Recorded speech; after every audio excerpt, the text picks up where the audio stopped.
Muy buenos días a todos y muchas gracias, Trino, por la presentación. Yo voy a añadir otra pequeña presentación personal. Soy Cayetana Álvarez de Toledo, soy directora del área internacional de la Fundación FAES y soy diputada por Madrid en el Congreso de España. Soy historiadora, he ejercido como periodista y llevo en política desde el año 2006. Me metí en política, decidí dar el salto del periodismo a la política por el ejemplo de la lucha valiente, heroica, librada por hombres y mujeres a favor de la libertad en España y contra el terrorismo. Hombres y mujeres que no podían salir a la calle sin escolta, hombres y mujeres que debían mirar debajo del coche todas las mañanas para asegurarse de que no había una bomba colocada debajo, hombres y mujeres que hacían frente a las amenazas, a las presiones, a los asesinatos de familiares, de amigos, de compañeros de partido, para defender el derecho de todos los españoles a vivir en libertad. España sí tiene grandes héroes de la libertad y Venezuela también. Venezuela tiene grandes héroes desde la libertad, son vuestros héroes, son los héroes de todos y la historia los va a reconocer. Y del ejemplo de todos esos héroes y la gente que lucha por la libertad, yo he aprendido personalmente y todos nosotros hemos aprendido y aprendemos todos los días, creo, algunas breves lecciones que me gustaría compartir con vosotros a modo de preámbulo a esta intervención. La primera es que los grandes valores de la civilización, la libertad, la igualdad, el pluralismo, la justicia, no son objetivos en el sentido de que se consiguen y ya está, de que se consiguen y punto. Son horizontes hacia los que hay que avanzar permanentemente con coraje, con convicciones, con determinación, contra viento y marea y muchas veces en las circunstancias más difíciles. La segunda es que ningún país del mundo, ninguno, ni el más avanzado, ni el de mayor renta per cápita, tiene garantizado el éxito para siempre y que en sentido contrario ninguno tampoco está condenado al fracaso. Depende de las decisiones políticas, es decir, depende de las ideas que inspiran las decisiones. Es decir, hay ideas que causan estragos en términos de oportunidades y de vidas perdidas y hay ideas que en cambio generan progreso, prosperidad y oportunidades. Esas son las ideas de la libertad. Y la tercera idea es que lo moral es también lo eficaz, que defender principios y convicciones frente a lo que creen algunos, los maquiavelos estos posmodernos y los tácticos, da resultados no solamente en términos electorales, sino sobre todo en términos de progreso de país. Buenas ideas, determinación y principios. Y eso es lo que tiene CEDICE, lo que tiene Rocío, lo que tiene Carlos Enrique, Rafael, todo su equipo, y lo que tenéis quienes defendéis la libertad y la democracia en Venezuela en circunstancias tan difíciles. La vuestra, la que hacéis aquí, es una tarea moral de primer orden, una tarea titánica, durísima, y lo que yo quiero hacer hoy, lo más importante que he venido a hacer hoy y que quiero hacer hoy, es daros las gracias. En mi nombre y también en nombre de los millones de españoles a los que tengo el inmenso honor de representar como diputada de España.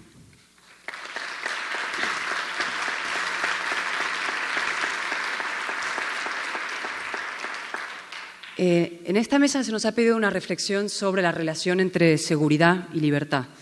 Es uno de los grandes retos de nuestro tiempo, también en Europa, y, por supuesto, uno de los mayores desafíos en América Latina y muy concretamente en Venezuela. Las cifras de criminalidad son abrumadoras, así lo indican, pero yo no las voy a citar. Creo que todos vosotros las conocéis muy bien, entre otros casos, porque las sufrís. Prefiero dedicar los siguientes minutos a plantear algunas reflexiones sencillas, pero espero que relevantes. Y empezaré por el final, digamos, por el mensaje que me gustaría transmitir. Todos sabemos que sin seguridad no hay libertad, que la seguridad es imprescindible para el ejercicio de los derechos y las libertades fundamentales. Lo saben los padres de familia, los comerciantes, la gente sencilla que teme por la seguridad de sus hijos, por sus negocios, sus comercios, por los bienes que han ido acumulando con el esfuerzo de su trabajo. Todos sabemos también, por tanto, que la inseguridad es uno de los obstáculos más graves, más grandes para la prosperidad, para el desarrollo social y las oportunidades que necesitan de un clima de confianza, de seguridad, de estabilidad para florecer.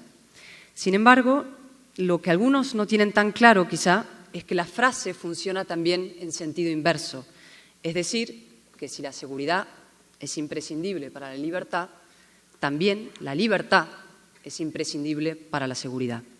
La libertad en su sentido más amplio y más profundo también. La libertad como el valor esencial que inspira e informa un sistema, el sistema que es la democracia. Dicho de otra manera, sin libertad, sin democracia, sin eso que llamamos el Estado de Derecho, no puede haber seguridad ni jurídica ni física. Y ahora pasaré a argumentarlo. Hay que empezar por recordar que el primer y máximo responsable de garantizar la seguridad es el Estado. Por tanto, es al Estado, los distintos tipos de Estado, a los que creo que hay que analizar para ver si cumplen con esa función. Si analizamos los países con graves problemas de inseguridad, vemos que por regla general, no siempre, suelen tener lo que podemos llamar un Estado impotente. Es aquel que por la debilidad endémica de sus instituciones democráticas, por la fortaleza ganada a pulso o mediante la corrupción o la compra de voluntades por organizaciones criminales o por su propia claudicación ante la injerencia de otros estados, acaba siendo incapaz de hacer valer su fuerza legítima y aplicar la ley, es decir, aplicar la ley, garantizar los derechos y las libertades ciudadanas. Incluso hay casos de estados que ni siquiera logran controlar todo el territorio físico bajo su jurisdicción, que sus representantes ni siquiera pueden pisar parte de ese territorio. También hay países cuyas instituciones quedan prácticamente bajo el control total de organizaciones criminales. Son los que se llaman los estados fallidos, básicamente, que conservan un aspecto exterior o incluso el nombre de Estado, pero que se convierten en cascarones vacíos al servicio de intereses particulares. A esa situación de Estado impotente se puede llegar, evidentemente, por distintas vías, pero hay una que es probablemente la más absurda por innecesaria, que es la de la demagogia, lo que podríamos llamar el populismo pacifista, que tiene diversas manifestaciones y, por supuesto, distintos grados, pero que siempre combina el relativismo con la irresponsabilidad y confunde la aplicación normal de la ley con un mecanismo de represión. De esto también sabemos bastante en España, donde hace unos años ya un sector de la izquierda llevó el buenismo, ese buenismo característico de su ideología hasta extremos de caricatura. Santificó el diálogo y la negociación con terroristas, promovió la rendición preventiva ante los delincuentes, practicó políticas de condescendencia con las conductas incívicas. Y el resultado fue envalentonamiento general de delincuentes y, lo que es más grave, la resurrección política de los terroristas. Pero bueno, eso es una historia larga que no corresponde contar ahora. Pero en las regiones del mundo con problemas muy graves de pobreza y de desigualdad, ese populismo pacifista suele recurrir a otro argumento con efectos igual de nefastos, que es esa idea de la pobreza como atenuante, cuando no eximente de la violencia. Y establecer una relación de causalidad entre pobreza y violencia, creo que tenemos que analizarlo porque conduce a dos falacias muy graves. La primera, la falacia de que todo pobre es violento, lo cual se puede desmentir con facilidad, solo citando algunos ejemplos, países como la India, por ejemplo, que a pesar de registrar muy altos índices de pobreza y desigualdad, tiene las tasas más bajas de criminalidad del mundo. Y la segunda falacia es que la sociedad es de alguna manera responsable de la violencia que se ejerce contra ella, lo cual, desde el punto de vista puramente lógico, significa consagrar la impunidad, legitimar a las mafias, las organizaciones criminales, como si fueran la expresión de los menos favorecidos. Claro, por supuesto que es imprescindible combatir la pobreza para que las sociedades sean ámbitos de oportunidad, pero creo que hay que desmontar ese falso mito del que se sirven los populistas y decir que no hay violencia porque hay pobreza, sino muchas veces hay pobreza porque hay violencia, es decir, porque el Estado no es lo que debiera ser una verdadera democracia con instituciones fuertes, tribunales independientes, policías honestos y leyes que se cumplen. Y así suele darse la paradoja de que el Estado impotente y del populismo pacifista genera una gran espiral de inseguridad y pobreza que acaban provocando movimientos pendulares hacia modelos políticos de corte autoritario, es decir, al Estado que podemos llamar prepotente. Teníamos el impotente y el Estado prepotente, que es el que me gustaría analizar con un poco más de detenimiento ahora. Hay quienes, incluso a estas alturas, siguen pensando que el Estado prepotente, por llamarlo de alguna manera, tiene al menos una virtud, que es la virtud de garantizar la seguridad y la estabilidad.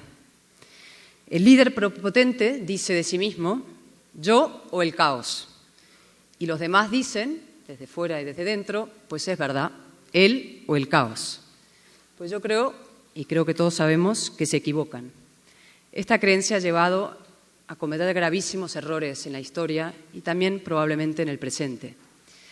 Dijo Benjamin Franklin, aquellos que renunciarían a una libertad esencial para comprar un poco de seguridad momentánea no merecen ni libertad ni seguridad.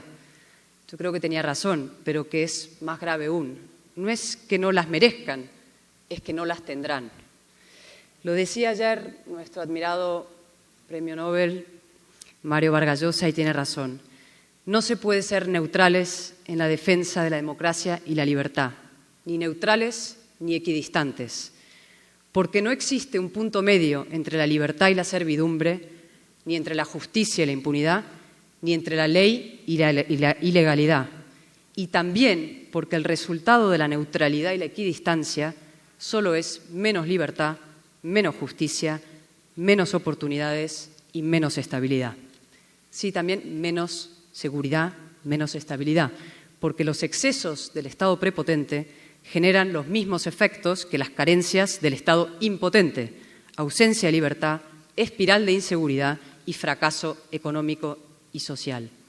Por tanto, creo que esto es lo que debemos decir hoy juntos en la comunidad internacional y como comunidad internacional ante los hechos que pasan en sitios de América Latina y muy concretamente en Venezuela. No renunciemos a la democracia para tener estabilidad, porque al final no tendremos democracia ni estabilidad.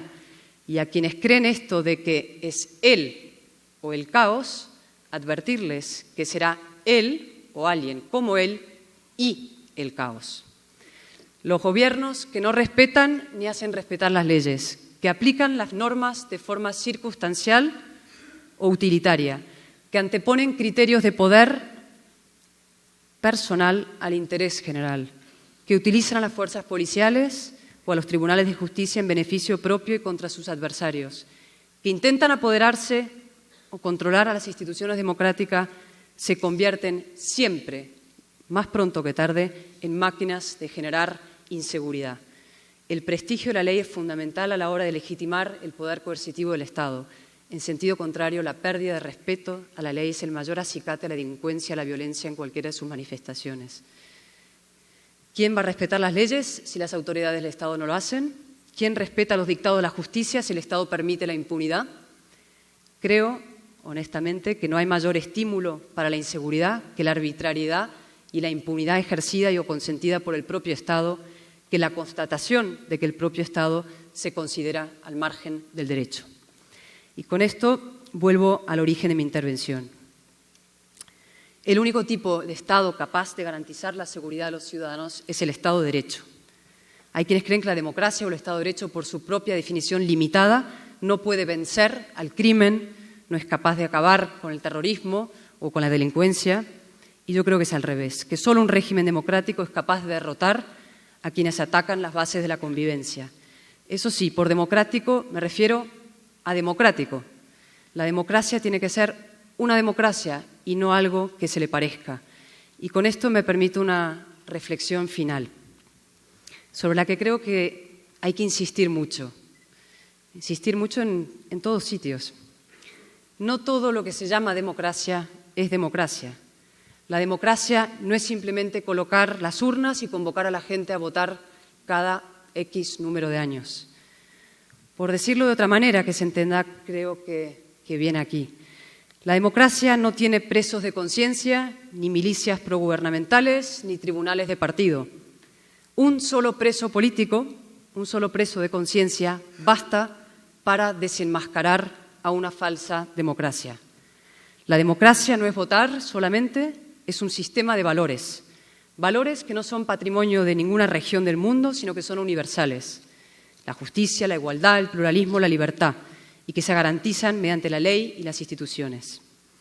Hay una buena declaración, una buena definición muy precisa de democracia que un compañero nuestro de la Fundación FAES, un gran jurista español y amigo de Venezuela, Ignacio Starloa, suele repetir mucho, que es la Declaración de los Derechos del Hombre y del Ciudadano en 1789, cuando estaban los revolucionarios franceses tomando la Bastilla, de los primeros textos que redactaron. Y tiene una definición de democracia que creo que es útil recordar, el artículo 16, que dice: toda sociedad en la cual la garantía de los derechos no está asegurada y en la que la división de poderes no está garantizada, no tiene constitución. Es decir, una democracia en la que los derechos fundamentales de las personas no están garantizados y la que el poder no acepta que debe ser limitado, no es una democracia. Aunque se harte de celebrar elecciones, aunque su Parlamento apruebe normas a diario, aunque sus tribunales de justicia emitan sentencias por unanimidad. Eso es lo que debemos preservar si queremos una sociedad libre y segura. Nuestros gobiernos deben ser gobiernos de leyes, no de hombres, y nuestros estados deben ser de derecho. Evidentemente no es un reto fácil en ninguna parte del mundo. Los desafíos a la democracia son muchos y permanentes siempre. Los gobiernos intentan asumir poderes que no les corresponden, intentan que los parlamentos les controlen lo menos posible y hay problemas también con respecto a los derechos ciudadanos, pero es el único camino. Para tener más seguridad hay que tener mejor democracia y eso significa reafirmar sus valores y fortalecer sus instituciones. Significa tener convicción profunda en lo que significa la democracia y también capacidad de desafío. Y termino ya volviendo con un ejemplo de casa, un ejemplo de España. En los años 90, segunda mitad de los años 90, principios de los años 2000, un gobierno de José María Aznar, que afrontó el gran reto, la lucha contra el terrorismo, acuñó una frase que sintetiza un poco lo que debe ser, en mi opinión, una buena política de seguridad, la que de verdad es eficaz.